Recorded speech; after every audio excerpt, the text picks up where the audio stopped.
Europe 1, 7h18, Thomas Soto. L'édito éco de Nicolas Barré, directeur de la rédaction des Échos. Bonjour Nicolas. Bonjour Thomas. Les Français sont semble-t-il plus mûrs qu'on ne le pensait sur la réforme du Code du travail, qui est la priorité du début de quinquennat d'Emmanuel Macron. Ils veulent que ça bouge. Oui, et on peut dire qu'il y a un consensus négatif, dans le sens où les Français sont massivement contre le statu quo. C'est seulement 6% des Français qui disent qu'ils ne voudraient ne rien toucher au Code du travail, selon un sondage Elab que nous publions ce matin. La ligne réformiste est donc, voilà, est donc très massivement majoritaire.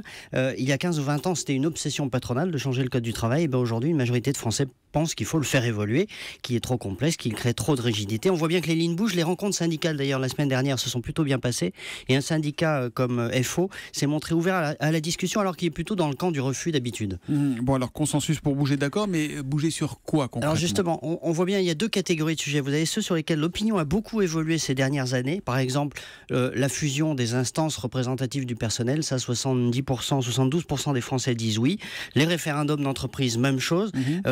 Les dérogations qu'on peut avoir sur les accords de branche, également, 57% sont pour, donc ça n'est pas rien. Alors, il y a reste quand même des zones interdites, des lignes rouges à ne pas franchir. Voilà, il y en a surtout une, c'est les prud'hommes, la réforme des prud'hommes, plus précisément, vous savez, le plafonnement des indemnités en cas de licenciement abusif par un employeur. Alors ça, les Français sont contre majoritairement.